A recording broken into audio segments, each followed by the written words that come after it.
నా ఆంధ్ర కుటుంబ సభ్యులందరికీ నమస్కారాలు।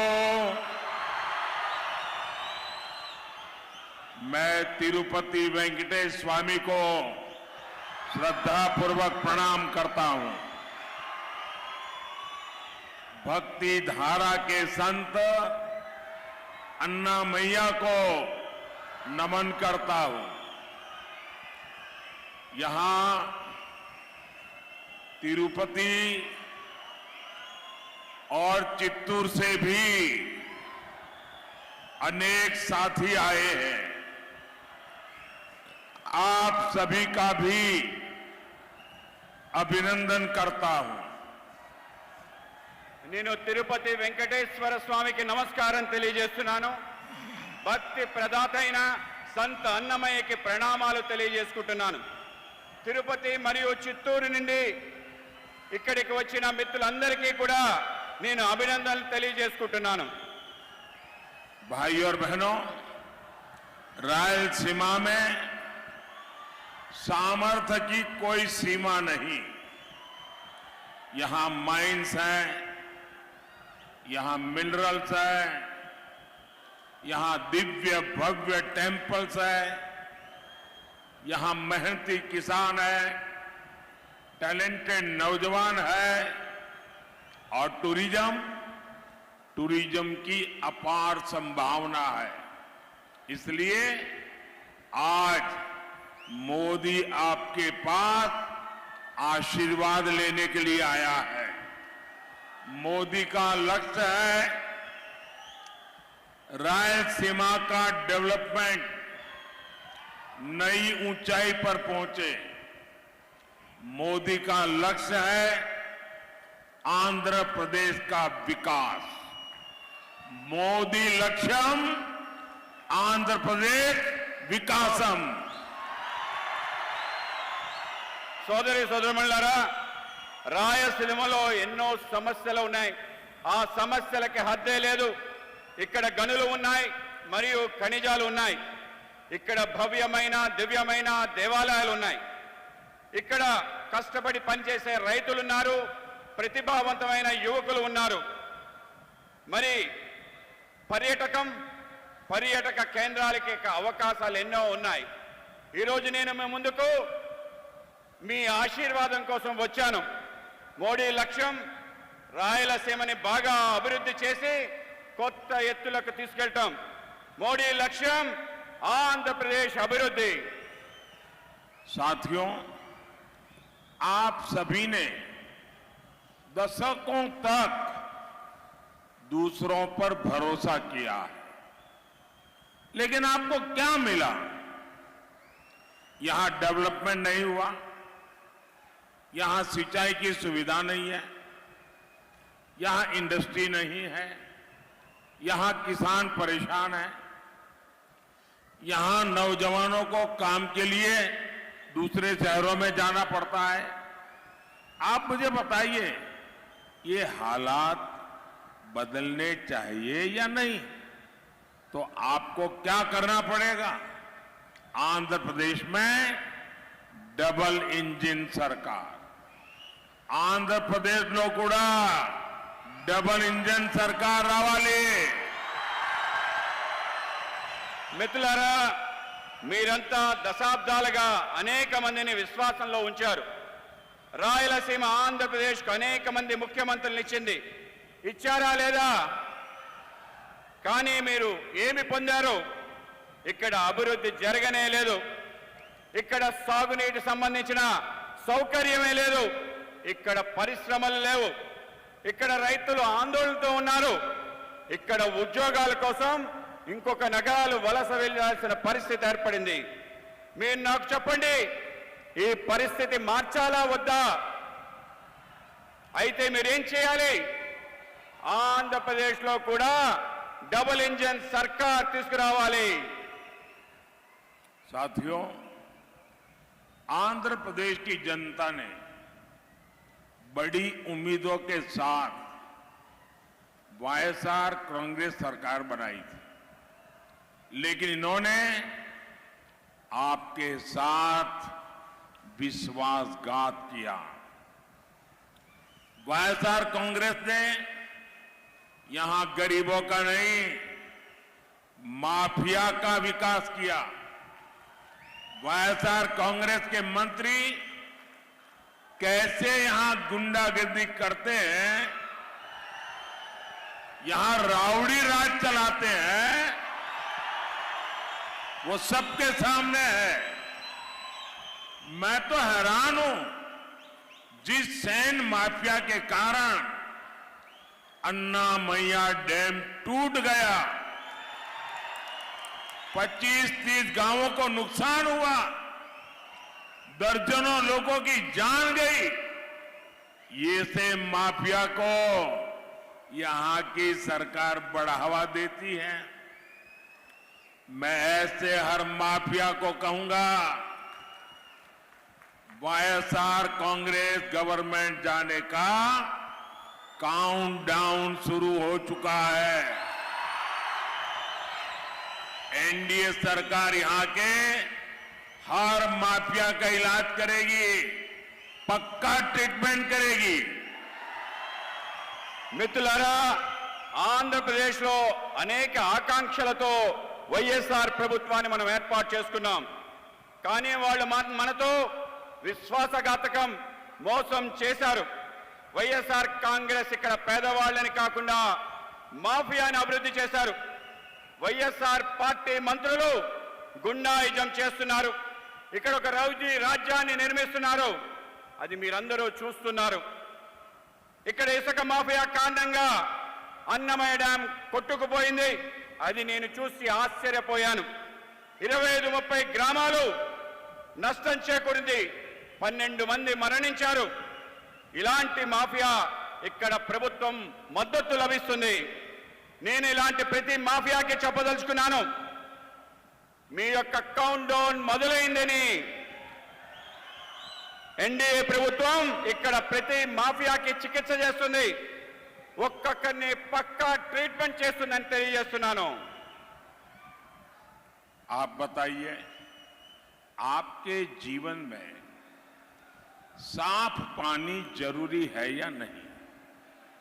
मोदी घर घर पाइप से पानी पहुंचाना चाहता है, लेकिन यहां की सरकार जल जीवन मिशन में भी ठीक से सहयोग नहीं करती। पोलावरम प्रोजेक्ट के साथ इन्होंने क्या किया, ये आप इतने सालों से देख रहे हैं। इन्होंने रायलसीमा के किसानों को भी इरिगेशन की सुविधाएं नहीं दी।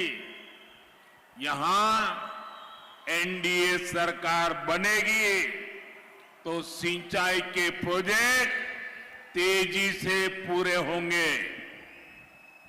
మీరు చెప్పండి, మీ జీవితంలో స్వచ్ఛమైన నీళ్లు అవసరమా లేదా? ఇంటింటికి పైప్ లైన్ ద్వారా నీటిని అందించాలని మోడీ కోరుకుంటున్నారు. కానీ ఇక్కడ ప్రభుత్వం జల జీవన్ మిషన్ కి సరైన సహకారం అందించడం లేదు. పోలవరం ప్రాజెక్ట్ కోసం వాళ్ళు ఏమి చేశారో మనందరం ఇన్ని సంవత్సరాల నుంచి చూస్తున్నాం. వీళ్ళు రాయలసీమ రైతాంగానికి సాగునీటి కల్పించడం లేదు. ఇక్కడ ఎన్డీఏ ప్రభుత్వం వస్తే ప్రాజెక్టులన్నీ త్వరితగతిన పూర్తి చేస్తాయని మీ అందరికీ వాగ్దానం చేస్తున్నాను. साथियों, जब स्ट्रांग गवर्नमेंट होती है तो देश भी स्ट्रांग होता है। आज भारत स्ट्रांग है कि नहीं है? यहां से तो बहुत सारे साथी गल्फ के देशों में है। गल्फ के देशों में भारतीयों की आज रिस्पेक्ट बढ़ी है कि नहीं बढ़ी है? वहां किसी भी साथी को प्रॉब्लम होती है तो मोदी सॉल्व करता है। अभी कतर में हमारे साथी फंस गए थे। 10 साल पहले वाली कांग्रेस सरकार होती तो उनका बचना मुश्किल था। लेकिन हम उन साथियों को सुरक्षित वापस लाए। ऐसा क्यों हुआ?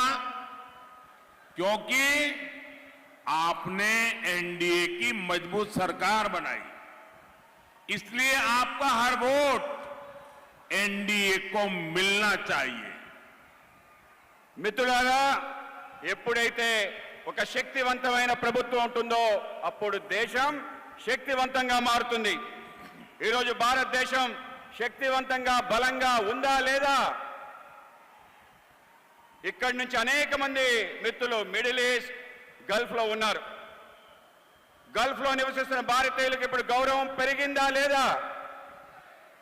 అక్కడ మన మిత్రులు ఎటువంటి సమస్యలు వచ్చినా వెంటనే మోడీ ఆ వాటిని పరిష్కరిస్తారు.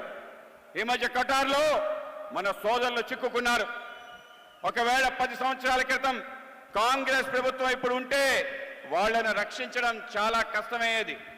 కానీ నేను మన సోదరుల్ని సురక్షితంగా వెనక్కి తీసుకురాగలిగాను. ఇది ఎందుకు జరిగింది? ఎందుకంటే ఎన్డీఏ ఒక దృఢమైన శక్తివంతమైన ప్రభుత్వాన్ని తయారు చేసింది. అందుకే మీ ప్రతి ఓటు एनडीए के वेयाली। साथियों, मोदी नेशन बिल्डिंग के मिशन पर निकला है। देश को आगे बढ़ाने के लिए दिन रात मेहनत कर रहा है, लेकिन कांग्रेस देश को रिवर्स गियर में ले जाना चाहती है। कांग्रेस लगातार धमकी दे रही है कि जो बड़े काम पिछले 10 साल में हुए हैं वो उन्हें रद्द कर देगी।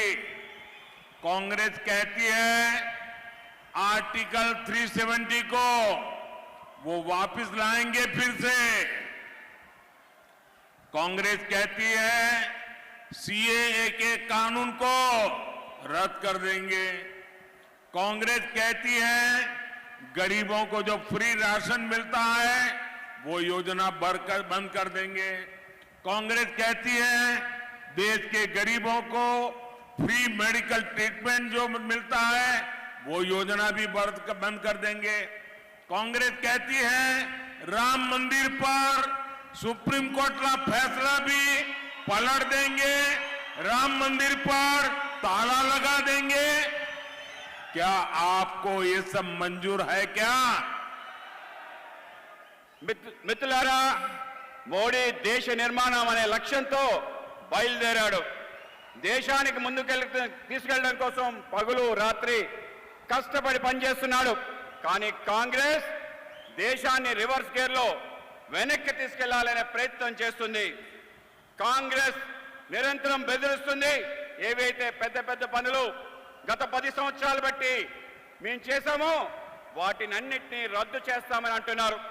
కాంగ్రెస్ చెప్తుంది 370 అధికరణని తిరిగి తీసుకొస్తామని, सीएए రద్దు చేస్తామని కాంగ్రెస్ చెప్తుంది. ఉచిత రేషన్ పథకాన్ని కాంగ్రెస్ నిలుపుదల చేస్తానని చెప్తుంది. చివరికి కాంగ్రెస్ ఉచిత వైద్య పథకాన్ని కూడా నిలిపివేస్తానని చెప్తుంది. కాంగ్రెస్ రామ మందిరంపై సుప్రీంకోర్టు ఇచ్చిన తీర్పును కూడా వెనక్కి నెట్టేస్తానంటుంది. రామ మందిరానికి తాళం వేస్తానంటుంది. దీన్ని మీరు అంగీకరిస్తారా? साथियों, पूरी कांग्रेस पार्टी भारत की संस्कृति और विरासत से कट चुकी है। कांग्रेस जड़ों से एकदम कट चुकी है। कांग्रेस के मन में हमेशा विभाजनकारी सोच रहती है। कांग्रेस का माइंडसेट ही देश को टुकड़ों में देखने का हो गया है और इसलिए ही कांग्रेस के नेता कभी भारत को एक राष्ट्र मानने से इनकार करते हैं तो कभी देश को बांटने की बात करते हैं।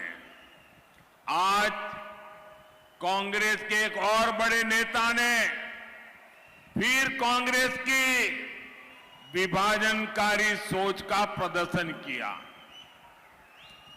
गांधी परिवार के बेहद करीबी और शहजादे के सबसे बड़े सलाहकार ने जो कहा है वो शर्मनाक है। कांग्रेस को लगता है कि जो लोग नॉर्थ ईस्ट के लोग हैं वो चाइनीज की तरह लगते हैं। क्या ऐसी बातें देश स्वीकार कर सकता है क्या? कांग्रेस को लगता है कि साउथ इंडिया के लोग अफ्रीकन जैसे दिखते हैं। मैं जरा सीतारमैया जी से पूछना चाहता हूं, क्या कर्नाटका के लोगों पर आरोप आप स्वीकार करेंगे क्या? मैं तेलंगाना के कांग्रेस के मुख्यमंत्री को पूछना चाहता हूं, क्या वे इस प्रकार के आरोप को स्वीकार करेंगे क्या? मैं तमिलनाडु के मुख्यमंत्री को पूछना चाहता हूं, जो तमिल संस्कृति की बात करते हैं, इतना बड़ा गंभीर आरोप लगाया है, क्या तमिलनाडु डीएम के कांग्रेस के साथ अपना नाता तोड़ने की घोषणा करेंगे क्या? तमिल स्वाभिमान के लिए, तमिल लोगों के लिए क्या वो हिम्मत है क्या उनमें? कांग्रेस को लगता है कि पश्चिमी भारत के लोग अरब के लोगों जैसे दिखते हैं। मैं जरा बाला साहब ठाकरे के नकली शिवसेना के जो उनके संतान है, जरा बाला साहब जी को याद करो। मैं इन नकली संतानों को पूछना चाहता हूं, मैं जरा उनके मेंटर बुजुर्ग नेता से भी पूछना चाहता हूं। इन्होंने कहा है कि पश्चिम भारत के लोग अरब नस्ल के अरबी लगते हैं। क्या महाराष्ट्र के लोगों को ये भाषा मंजूर है क्या? कांग्रेस को लगता है कि उत्तर भारत के लोग गोरों जैसे दिखते हैं। क्या आपको ये बात स्वीकार कर सकते हैं क्या? सत्ता के लिए देश का बंटवारा कराने वाली कांग्रेस अब भारतीयों पर नस्लवादी टिप्पणी करने पर उतर आई है। क्या हो गया है कांग्रेस पार्टी को?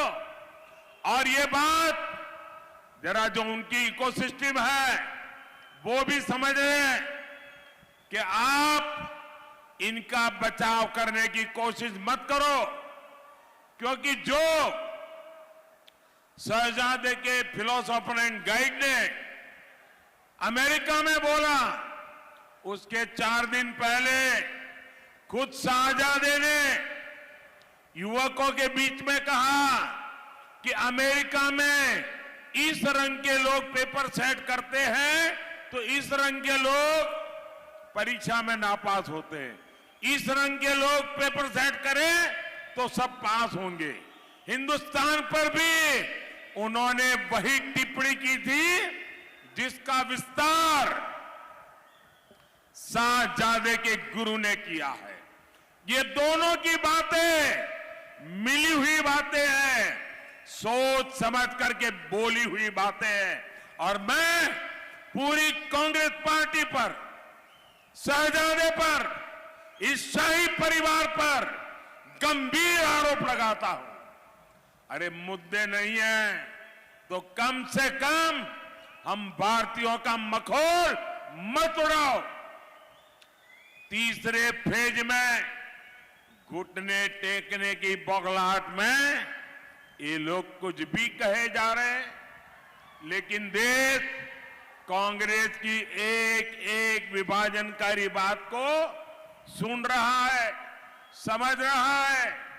क्या आप ऐसी सोच वाली कांग्रेस को, देशवासियों के भी मैं कहना चाहता हूं, सिर्फ मैं आंध्र में नहीं कह रहा हूं, मैं देश के जहां जहां चुनाव बाकी है सभी देशवासियों को कहना चाहता हूं, ऐसा गुनाह करने वाली कांग्रेस को बख्शा नहीं जाना चाहिए, उनको सजा होनी चाहिए।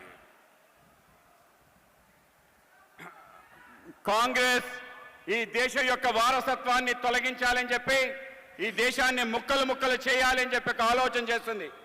కాంగ్రెస్ ఈ దేశం యొక్క విభజనకి మూలాలని తీసివేయాలి, తొలగించాలనే ప్రయత్నం చేస్తుంది.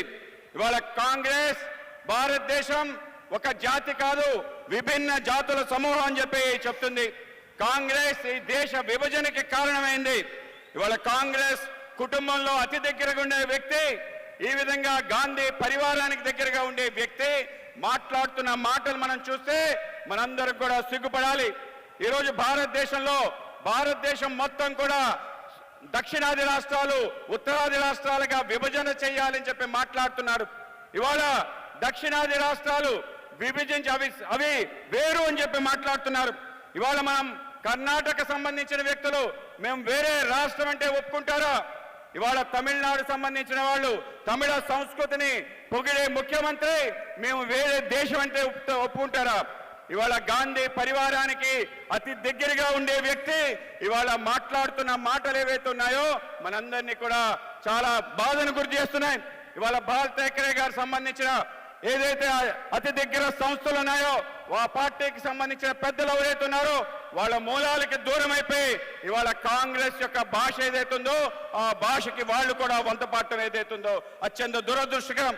ఇవాళ కాంగ్రెస్ పార్టీ కేవలం అధికారం కోసం దేశానికి సంబంధించిన విభజన మరొకసారి తీసుకురావాలని చెప్పి దేశాన్ని ముక్కలు చేయాలని చెప్పి ఒక ప్రయత్నం చేస్తుంది.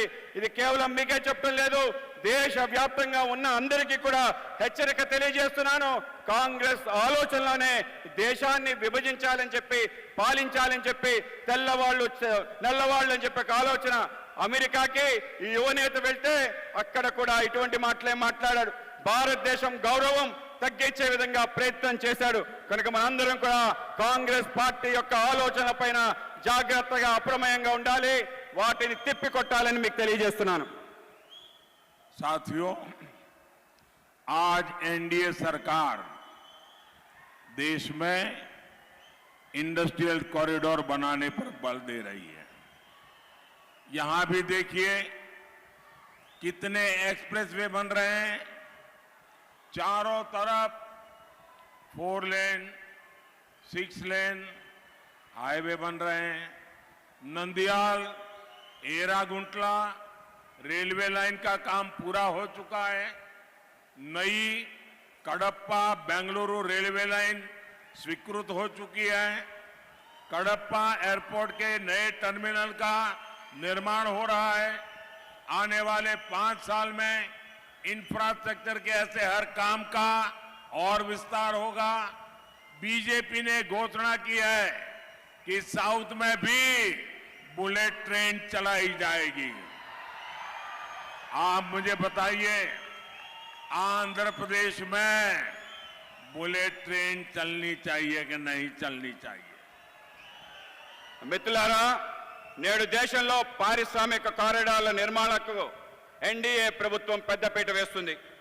ఇది కూడా చూడండి, దేశంలో అనేక రకాలుగా ఎక్స్ప్రెస్ హైవేలు నిర్మాణం అవుతున్నాయి. అన్ని వైపులా 4 లైన్లు 6 లైన్లు జాతీయ రహదారులు నిర్మాణం అవుతున్నాయి. ఇక్కడ నంద్యాల ఎర్రకుంట్ల రైల్వే లైన్లు పనులు పూర్తయ్యాయి. కడప బెంగళూరు మధ్య కొత్త రైల్వే లైన్ ఆమోదం లభించింది. కడప విమానాశ్రయానికి కొత్త టెర్మినల్ నిర్మాణంలో ఉంది. రాబోయే 5 సంవత్సరాల్లో మౌలిక సదుపాయాల పనులు మరింతగా విస్తరిస్తాయి. బీజేపీ ప్రకటిస్తుంది ఏమిటంటే దక్షిణాది రాష్ట్రాలకు కూడా బుల్లెట్ ట్రైన్ కావాలని. మీరు నాకు చెప్పండి, ఆంధ్రప్రదేశ్కి बुलेट ट्रेन कावाला वद्दा? साथियों, रायलसीमा के किसानों का जीवन सिर्फ और सिर्फ एनडीए सरकार ही बदल सकती है। यहां टमाटर बहुत उगाया जाता है। आने वाले 5 साल में हम टमाटर जैसी सब्जियों के लिए स्पेशल स्टोरेज के क्लस्टर बनाने जा रहे हैं।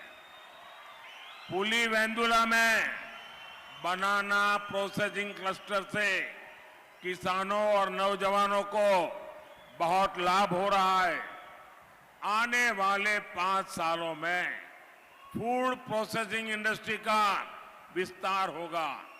इसमें भी एफपीओ यानी फार्मर प्रोड्यूसर ऑर्गेनाइजेशन को मदद दी जाएगी।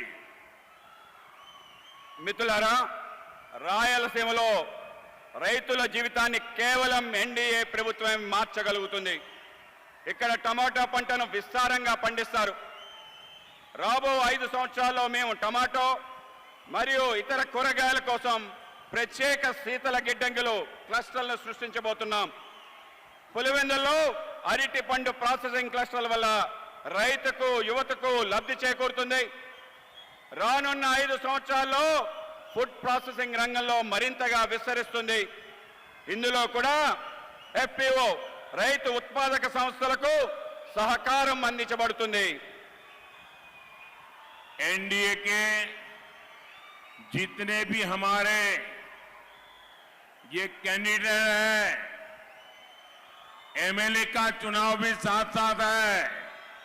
हमारे सभी एमएलए के जो उम्मीदवार हैं, आप सबसे मेरा आग्रह है, इस क्षेत्र के कल्याण के लिए इन सबको विजयी बना करके भेजिए। इनके अलावा राजमपेट लोकसभा सीट से भाजपा प्रत्याशी मेरे मित्र किरण कुमार रेड्डी, चित्तूर लोकसभा सीट से टीडीपी प्रत्याशी प्रसाद राव, तिरुपति लोकसभा सीट से बीजेपी प्रत्याशी वारा प्रसाद राव, कड़प्पा लोकसभा सीट से टीडीपी प्रत्याशी भूपेश रेड्डी, इन मेरे सभी साथियों को जिता करके दिल्ली भेजिए।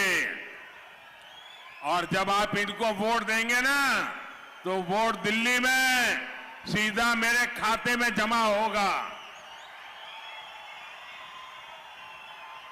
साथियों, ज्यादा से ज्यादा मतदान कराएंगे। ज्यादा से ज्यादा पोलिंग बूथ जीतेंगे। अच्छा, मेरा एक काम करेंगे, घर घर जाइएगा और कहिएगा कि अपने मोदी जी आए थे और मोदी जी ने आप सबको नमस्कार कहा है। मेरा नमस्कार पहुंचा देंगे। बोलिए भारत माता की जय. भारत माता की।